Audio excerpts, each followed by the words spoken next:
Oyez, oyez. The Honorable Court of Appeals for the 3rd District of the State of Texas, City of Austin, is now in session. Good morning. Y'all can be seated. Thank you. Good morning. Welcome to the 3rd Court of Appeals. Justice Crump, Justice Ellis, and I welcome you. This morning, we're going to be hearing from cause number 0324754CV, Smith versus Ranger Excavating LP.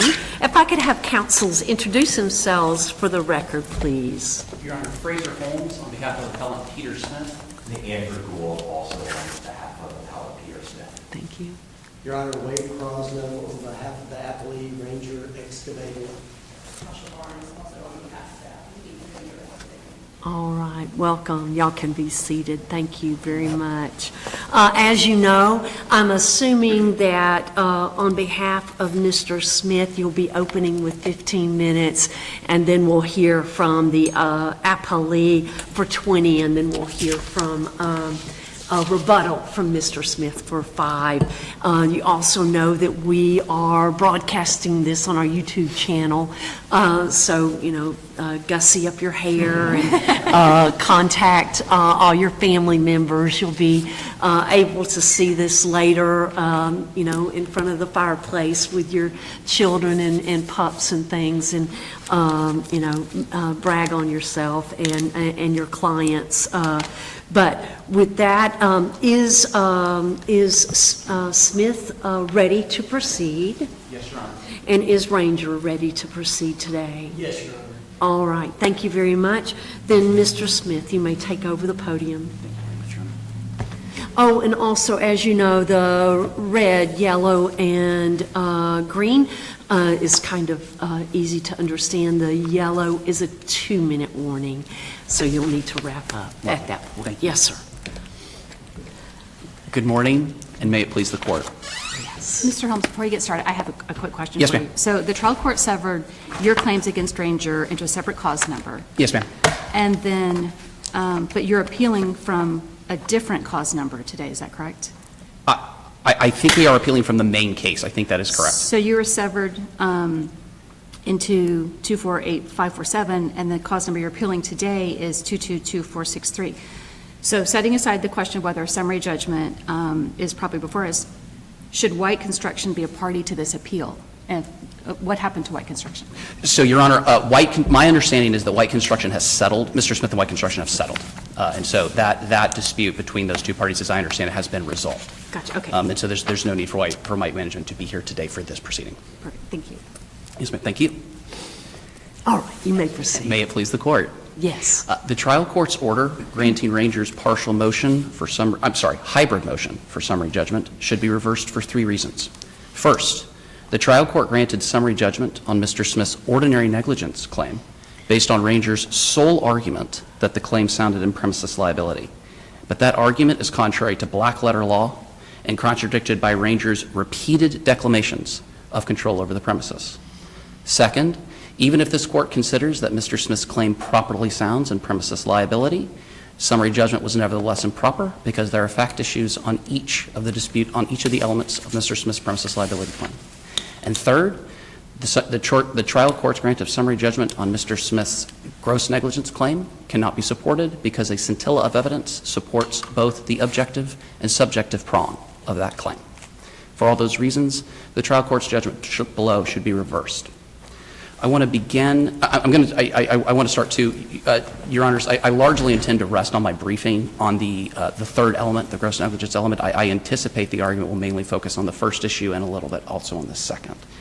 So begin with the first issue about Mr. Smith's claim for ordinary negligence. And I want Can I sidetrack you a little Sure. bit? I want to kind of go to the premises liability thing first, Sure. if I can. Sure. Is your client's position on the premises, let's focus there since that's what the trial court focused on.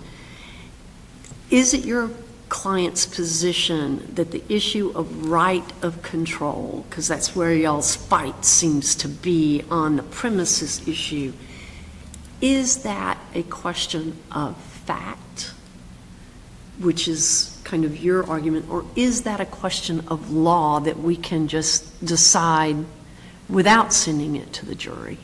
So the issue of whether Ranger controlled the premises is an issue of fact. But when Ranger has made judicial admissions stating that it did not have control over the property, what it has declaimed is any argument it could have that Mr. Smith's sole claim sounds in premises liability. And so the fact that there is a fact question there does not change the analysis that the proper claim going forward is ordinary negligence. Because Mr. Smith's, the control of the premises at the time of the question is the antecedent question and is not the nature of the injury.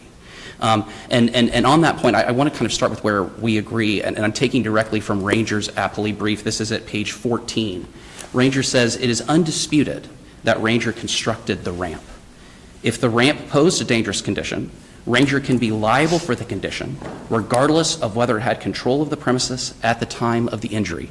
We agree with that assessment entirely. What the parties dispute is what is the nature of that liability? Does it sound in ordinary negligence or does it sound in premises liability? Now, the good news for this court is precedent is very clear. The Texas Supreme Court has said that continuing liability sounds in ordinary negligence. So in Strakos, for instance, the court held that contractors could be liable for creating the danger even after they relinquished control. Strakos is an ordinary negligence case, notwithstanding that the plaintiff suffered a premises defect type injury. And the court makes it even more clear in Occidental, at page 647 of that opinion. It says, "The contractor's duties to a plaintiff are thus tied not only to its control of the premises, but also to the quality of its contracted work, whether Ranger created a dangerous condition in the first place. This latter duty may be judged under ordinary negligence principles, even after the contractor has left the premises." So again, there is a dispute between the parties about what this continuing liability is, but there's no dispute in the case law. The case law is clear that this continuing liability that Ranger holds is in general negligence. Now, Ranger gets to the other result by saying, well, the first thing you need to look at is you need to look at the nature of Mr. Smith's injury.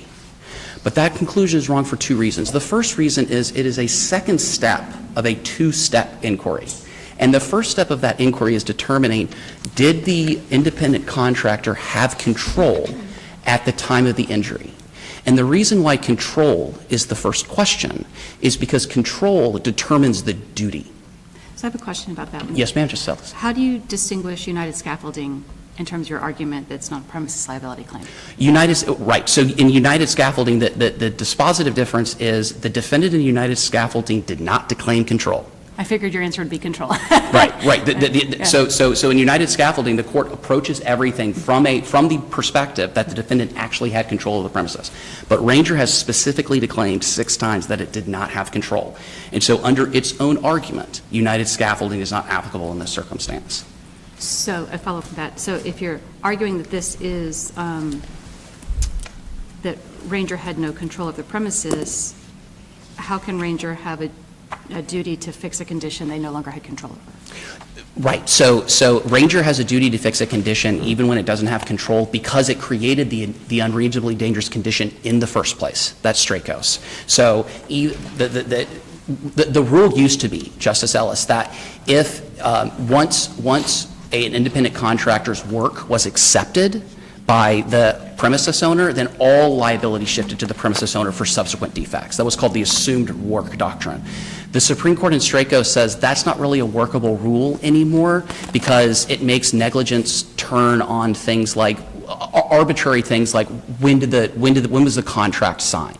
And so instead what we're going to do going forward is, and this was from 1962, so this has been the case for a long time, what we're going to do going forward is we are going to evaluate an independent contractor's liability under principles akin to product manufacturers. And that's the default presumption, is that they are held to ordinary negligence standards because of their creation of a dangerous condition. Now, that circumstance changes a little if, in addition to this liability, they also had control of the premises. Because if the independent contractor also had control of the premises, they also owe premises liabilities, including to keep the conditions, the property unreasonably safe, or reasonably safe from unreasonably dangerous conditions. Now, there's nothing inherently wrong with there being two, and so a breach of each of those duties could lead to liability under each of those series. There's nothing inherently wrong with that, except the Texas Supreme Court has told us in these circumstances you can have a general negligence claim, you can have a premises liability claim, but you can't have both. And so when there are these two competing duties, the Texas Supreme Court says we have to look at the injury, because that's how we know which of these claims can go to the jury. But we don't have that problem here, because Ranger has admitted it did not have control over the premises at the time. And so its sole duty, its only duty to Mr. Smith, arises in its duty to use reasonable care to avoid creating an unreasonably dangerous condition. And the Supreme Court held in Stracos, it reaffirmed in Occidental, it reaffirmed in Eagle Ridge. That negligence sounds in that liability sounds in ordinary negligence principles. So are you saying that if you're in the position of Ranger and you've got a plaintiff that's making an argument against you in their pleadings, maybe they're arguing in the alternative a claim for negligence and premises, and they respond in turn with defenses of both, that say defending themselves against negligence and then defending themselves against your premises, that even though they're saying two different things about control, that constitutes a judicial admission that gets them in conflict, that they can't argue against both of your allegations because they get themselves into a conflict by making judicial admissions about control. Or do you understand what I'm saying? That they're having to make alternative arguments. They can't pick and choose because you've put them in kind of a catch-22. I don't know that I agree with that, Your Honor, because of the status of White Construction as a co-defendant. Mm-hmm. And so we in the initial pleadings, the allegations that sound in premises liability are applicable to White Construction as the owner of the premises. And so as our complaint is currently constructed, this is an ordinary negligence claim against Ranger, right, irrespective of whatever liability we may have against White Construction. And so there's no catch-22 from Ranger's perspective. I think it looks like that now because of the nature of Ranger's presentation of summary judgment, where Ranger says this has to be a premises liability claim because the injury sounds in premises, and we didn't have control, so it can't be a premises liability claim. Well, in that context, with us responding to summary judgment, our initial argument, which we think is the correct statement of the law, is this is an ordinary negligence claim, so that summary judgment is improper. But we also have to address the consideration that maybe this court considers it should be held in premises liability. And in those circumstances, the dispute over control is where it's relevant. And we think there is a genuine dispute of material fact and control given the holdings in United Scaffolding, given the holdings in Olivo and similar cases like that. So I would add, too, just very briefly on the premises liability. Ranger, there are four elements, as you know, this court is aware. Ranger really only attacks the middle two. It says that the ramp was not unreasonably conditions. The ramp was not unreasonably dangerous as a matter of law, and that also it owes no duty to warn Mr. Smith because of the open and notorious nature of the injury. So start with the unreasonably dangerous argument. Ranger's only argument for that is it's not unreasonably dangerous because the dirt was in a natural position, and the Supreme Court has held in M.O. Dental, dirt in its natural condition is not unreasonably dangerous as a matter of law. That ignores that the dirt was not in its natural condition. The dirt was moved to compose a ramp done by Ranger. This was not a circumstance where Mr. Smith was walking around an undeveloped field and slipped on a rock. There was no... The natural condition of the dirt was the result of Ranger's artificial action. It was also compounded by the fact that this surface is traversed by vehicles, by pedestrians, even though it shouldn't be traversed by pedestrians. And so if that was a natural occurring substance at the beginning, which we dispute, it has since been moved by significant movement by trucks through. How could Ranger have What could Ranger have done to have made it safe or warned Smith? Did it need to have signage? Did it need to have compression? Did it need to have pavement? Did it need to have flagmen? What did it need to do to make it safe? I think it needed to do two things. The first thing it needed to do was it needed to make sure that there was some way to access the lower level of the excavation without having to take the ramp. So it was responsible for building stairs or a ladder. Is that contractual? It's both contractual. It also sounds in the OSHA regulations. Where is it in the contract? So that's in section 19.1. That's at 104 in the record. What the contract says is that Ranger is responsible for complying with all laws and regulations, including those held by OSHA. I would note too, though, Chief Justice Byrne, that what 19.1 goes on to say is those are minimum safety standards. That is the bare minimum that Ranger has to meet in order to under its contractual obligations. I also think, Chief Justice Byrne, that its duty to create an alternate method of ingress is implicit in its reasonable duty to avoid creating a dangerous So condition. is in the there first place. anywhere in the contract that says, Ranger, you are to install stairs? Not in specifically those words. Okay. No. And who did install stairs a few weeks later? My I don't think the record is clear on that.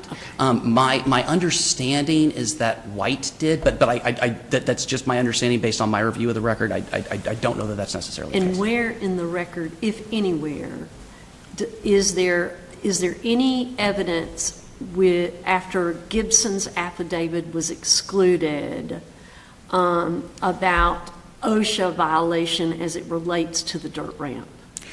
So I don't know that there's evidence, but what the reliance there is on case law. This is Louisiana Pacific saying that that unreasonably that the lack of safety regulations informs these negligence questions.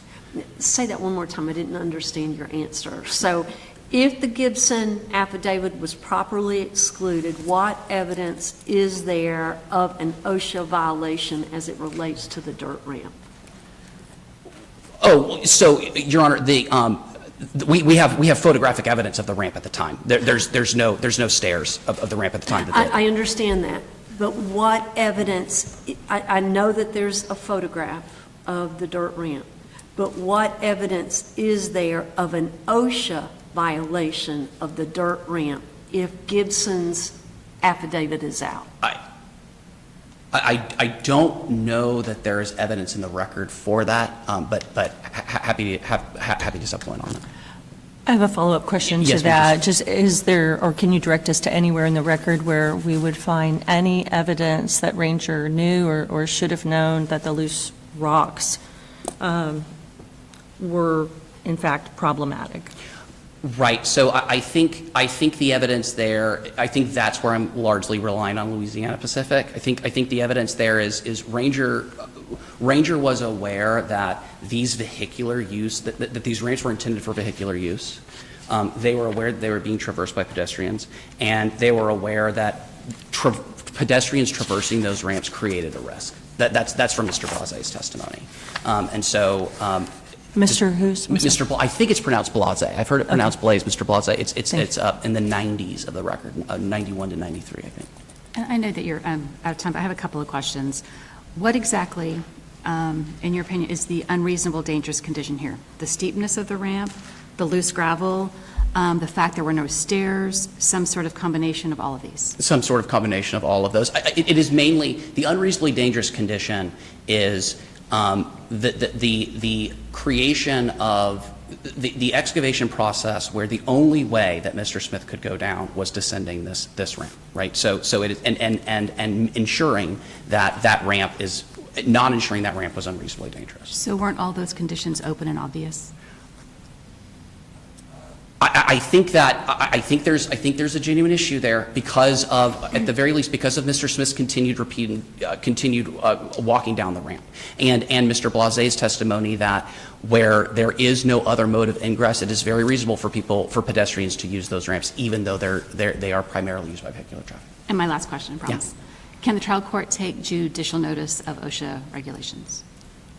I think it can, but Your Honor, my main point behind the OSHA regulations there are that they inform the standard of care more than anything else, and that they inform rangers' knowledge of the dangerousness conditions. Thanks. Okay, thank you. you. We'll Thank hear you. more from you in rebuttal, I'm sure. counsel. Sorry. All right. Let's hear from the appellee.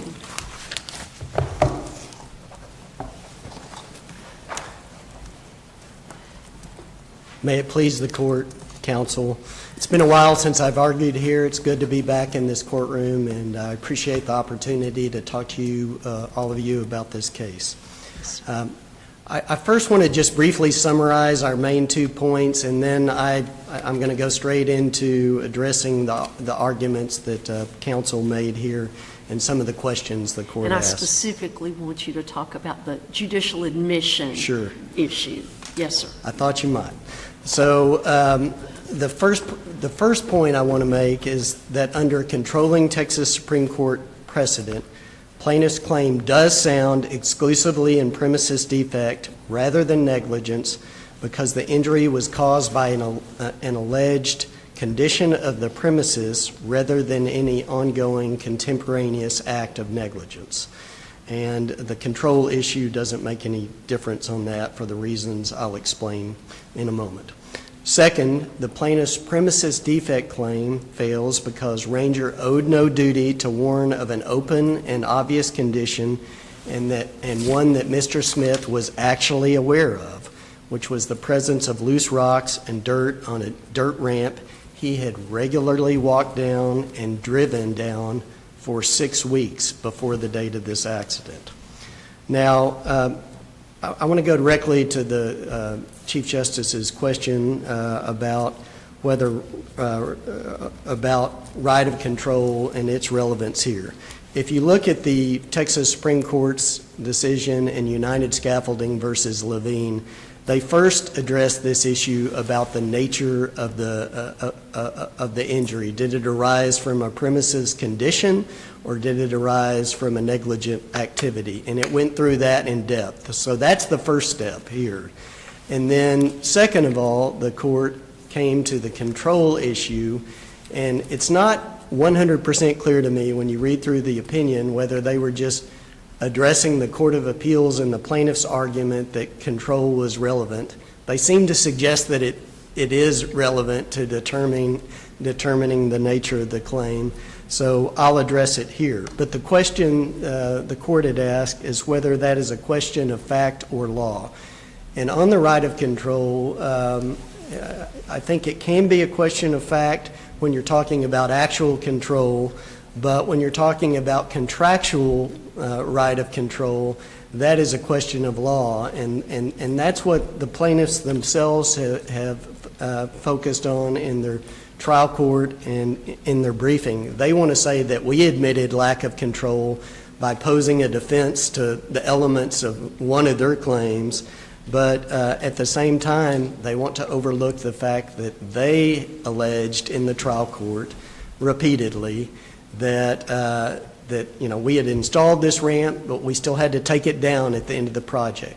They say we had a daily duty to inspect this ramp, and that was ongoing by a competent person. So these are their allegations, and that, I don't know about the daily part, but there is a provision in the contract that talks about a requirement of providing a competent OSHA person at the work site for the subcontracted work to review the conditions and take actions to correct them. So, And counsel, one of the arguments that they raise in their briefing is, aren't we as the appellate court in reviewing the facts to look at those in the lens most favorable to them versus most favorable to the movement in the trial court below?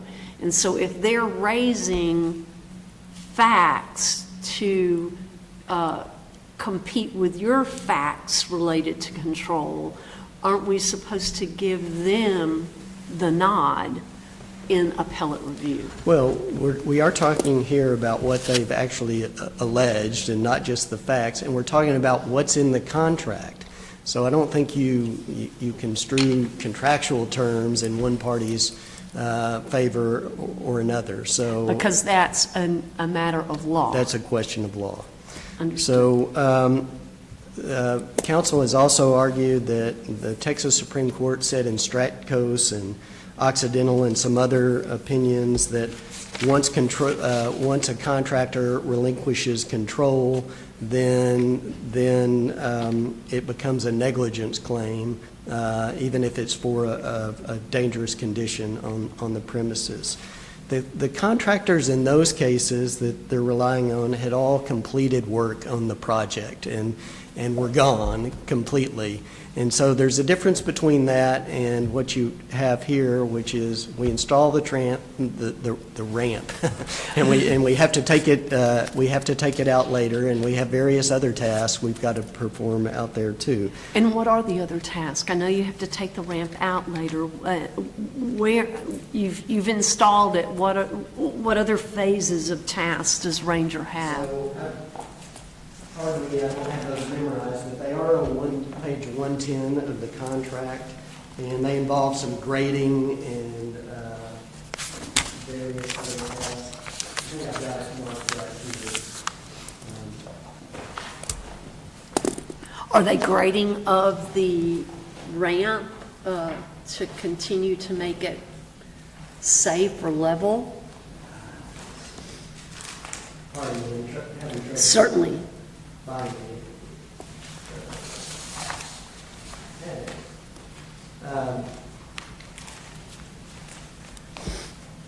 Let's see.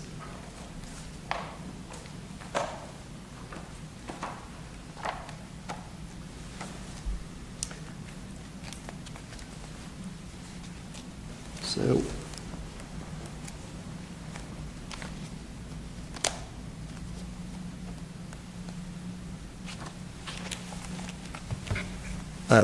apologies for the delay. So the contract says on page 110 of the clerk's record that the scope of work includes, in addition to the ramp work,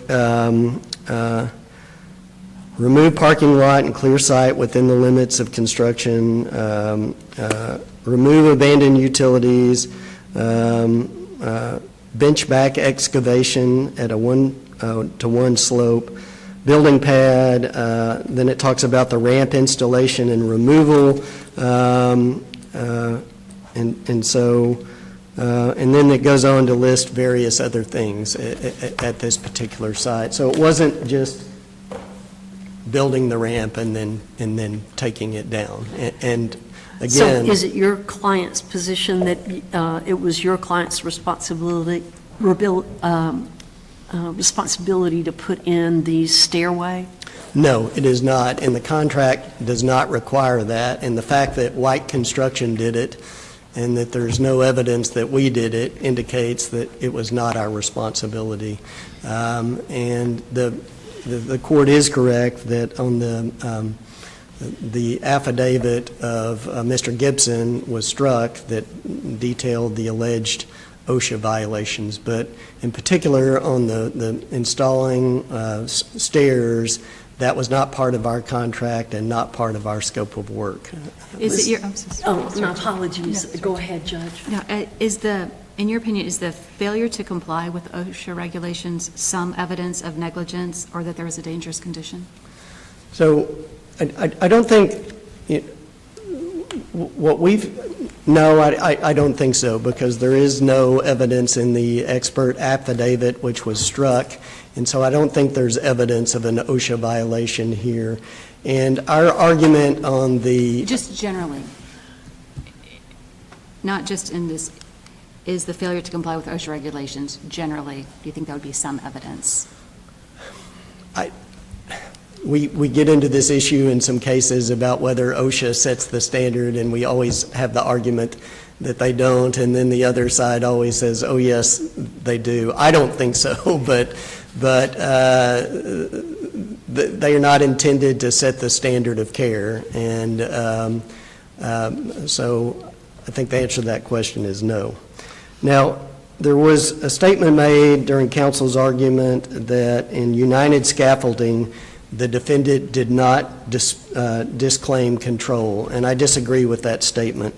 If you look at page 475 of the United Scaffolding opinion, and then also footnote 2, the plaintiff was making the same sort of argument that, hey, the defendant here denied control in the trial court and said they weren't even there at the accident site on the date of the accident.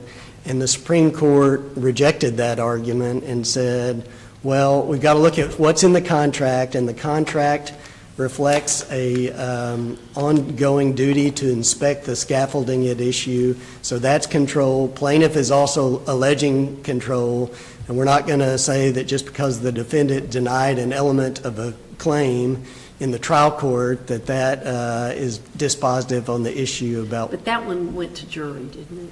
That one did go to the jury, yes. But I don't know that that would make a difference here. May I ask about the open and obvious question that we discussed earlier? Yes. As I understand, Rangers' primary defense is that they had no duty and that the ramp was open and obvious and that Mr. Smith had passed through many times on foot and on vehicle.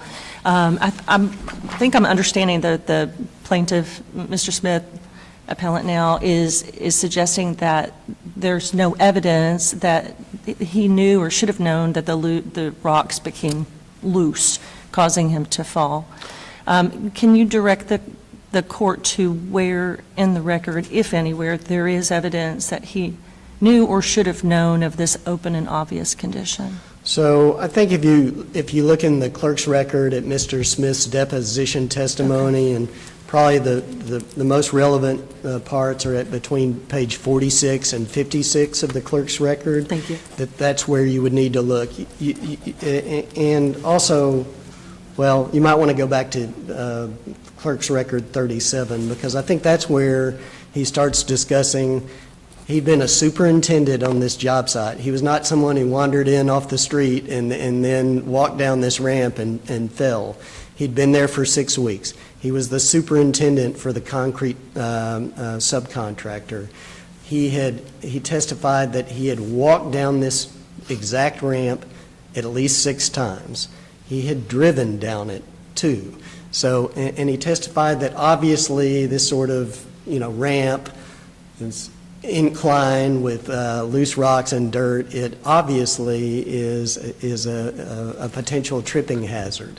So he admitted he knew. He also knew that he said he assumed that it was designed for vehicular traffic and equipment traffic and not for pedestrian use. But it had been used. It had, yes, and we're not denying that there was evidence that he had walked down it 6 times. I mean, that's part of our argument for why it was an open and obvious. And others had as well, correct? Others had as well. So, but it was, you could look at it and see, it was a dirt ramp, and dirt ramp that was. But for the ramp, no one could get down into the pit, correct, unless they jumped 12 feet. Well, that's true, but they could, he testified that he usually drove down it in his truck, and the only reason he didn't that day was because his truck was parked a distance away from where he was, and he was right there at the ramp, so he figured, why not walk down it? But aren't these all fact questions?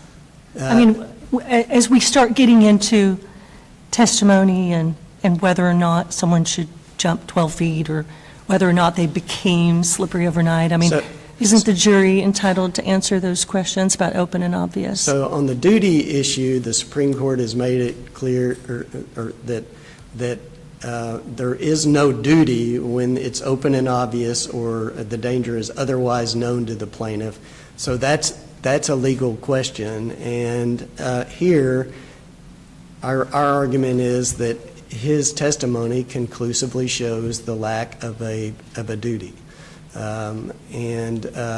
So not only just objectively, from an objective standpoint, when you look at a dirt ramp going down into an excavated hole where construction is being done, you would know that there's a danger of slipping and falling on it. His testimony indicates that he did in fact know about that, and so it's objectively open and obvious, and it's also subjectively known to him, and that equals no duty.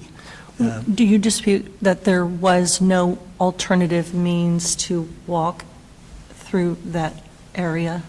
I think at the time of the accident, the record indicates that the stairs had not yet been built. The stairs that were the responsibility, we believe, of White Construction to build, and there's no evidence that it was our responsibility to build those, so. So you do believe there was a responsibility to have stairs installed? Well, I mean, they were installed, and let me back up and say this. So the OSHA regulation that they're relying on requires a stairwell for a trench excavation. And that's larger than 4 feet? A trench, and I don't think that this qualifies as a trench excavation, and they haven't cited any authority or provided any expert testimony that hasn't been struck that it did involve a trench excavation. Well, I'll ask you the same question that I asked before. Can the trial court take judicial notice of OSHA regulations?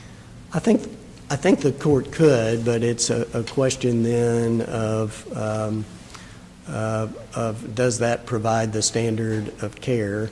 And really here we're focusing on the duty issues and also the which turns on the open and obviousness and the subjective awareness. And then we're focusing on whether this was an unreasonably dangerous condition. And I don't think those OSHA regulations go to that issue. And on that subject, I would like to just address briefly, the Supreme Court has said in MO Dental Lab decision in 2004 and some prior cases that when you have a naturally occurring condition, such as mud in that case, and in some of the other cases they cite in that decision involved literally dirt and rocks in a rodeo arena, and a horse kicked up a rock and it hit someone in the eye. And the Supreme Court has said consistently that those sort of naturally occurring conditions are not unreasonably dangerous as a matter of law. Dirt and rocks are naturally occurring conditions. The argument that's being made here is, well, you manipulated those to form a dirt ramp, but nothing about what we did changed the organic or chemical composition of the dirt and the rocks, or mixed it with something else to transform it into some other sort of substance such as concrete or whatever. And you could have this same sort of dirt hill, for lack of a better word, in nature. And so I think this is still a naturally occurring condition, even if it was converted into a ramp here. But, I mean, those of us from the country are familiar with caliche roads and dirt roads that are maintained by our wonderful county and the like. And typically those require maintenance. And you'll have a caliche road and big trucks and things go over them, and then they become pitted and washed out, and you've got big holes, and you could almost lose a VW van in them. And then the county has to come back and put more dirt in and then do water trucks and then compact it again. I mean, are you saying that in this instance, when you've got big trucks that I assume have got like rock in the back of them and big equipment going down in the bottom of an excavated pit that's building a big building, that there's no obligation on a ramp that's a dirt ramp that could easily get the rocks pitted out. There's no obligation to maintain that ramp because those big trucks can make the rocks unsteady, move, slip, get big gutted holes from day to day. I mean, there's just no obligation. You can just let it sit out there for 6 weeks while Mr. Smith's working there and never look at it again. Well, the record doesn't really reflect what sort of maintenance along those lines was done, but I think that gets into the issue of whether there was a breach rather than whether there was a duty in the first place. And you do have someone who was and I see my time is up. May I continue? Please, And I go do ahead. have one follow-up question. Yeah, You and please, do- we let them answer questions after the red. Thank you. thing. So you do have a superintendent who was out there for 6 weeks, had been up and down this ramp, and so it is open and obvious, and regardless of whether there was or was not an ongoing duty to come out there regularly, and this was designed for vehicular use and for big equipment use, so that sort of thing was going to happen. But I don't think that is directly relevant to the duty issue we're talking about and you know, whether it was an unreasonably dangerous condition. And very quickly, if we decide that this is a negligence claim and not a premises liability claim, do you believe that we are obligated to reverse and remand? If it is a negligence claim, we really haven't, I think our no evidence motion did raise issues about no evidence of duty and breach with respect to the negligence issues. We really haven't pursued that particular argument on appeal. So I think in that instance, which we, you know, and we disagree that it's a negligence claim, we think it is a premises claim as a matter of law. I think you would have to reverse and send the negligence claim back, but there's also a gross negligence claim out there, and for the reasons we briefed, and I won't go into unless you want me to, that there's no evidence of the objective or subjective elements of that claim. Thank you. Just I think it would help the court a lot to understand, then for the purpose of this appeal, are you all asking the court to analyze only the question about duty? I mean, So, I mean, I think that, well, at least Smith suggests that you're not challenging the remaining elements of premises liability, at least. Well, I think we are challenging two. One is the duty, and one is you have to have an unreasonably dangerous condition for a premises claim, and we are arguing that naturally occurring dirt and rocks are not an unreasonably dangerous condition. Okay, so those two? Those two. Okay. yes. So everybody agrees that the court could focus on those two issues?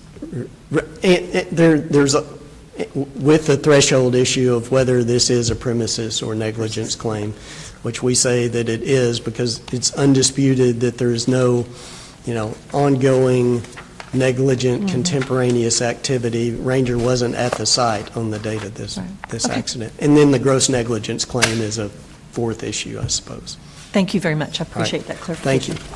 Thank you. Let's hear from the appellants in rebuttal. Thank you, Your Honor. I have 3 brief points in rebuttal, and I actually want to start with the very end with your question, Justice Crump, which is what should the proper focus of the court here be? For us, I think that question is clear. The proper focus is duty. And I think Ranger acknowledges as well when they say we have to determine whether this is an ordinary negligence case or a premises liability case, that determination turns on what the nature of Ranger's duty was.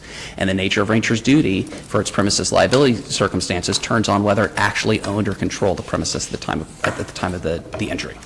So that's my first point. My second point, I want to talk about United Scaffolding, because I agree with my friend on the other side. The court does analyze the injury question first before it gets to the control question, and so I can see how that would create the impression that that's the way the analysis is supposed to proceed. But it's important to consider the context of that opinion with the opinion below. What the Court of Appeals found in United Scaffolding was that the plaintiff could bring an ordinary negligence claim even though the defendant also controlled the premises. And what the Supreme Court said in United Scaffolding is that's not how this works. If the defendant controls the premises, the way we determine whether there's an ordinary negligence claim is we have to look at the nature of the injury. But if there is no otherwise ownership or control over the premises, we don't have to conduct this injury inquiry because there's no accompanying duty. And so it was in response to the Court of Appeals' erroneous conclusion, according to the Supreme Court, that a ordinary negligence could not be brought against an independent contractor who controlled the premises. That leads to the structure of the opinion. And I think the way we know that the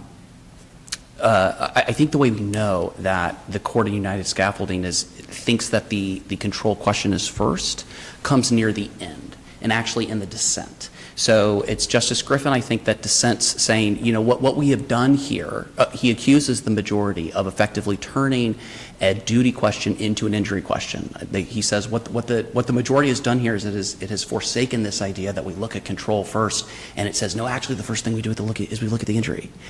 And the majority responds in the last paragraph of its section on that question, and it says the dissent accuses us of kind of working this sea change in law. That's not what we're doing.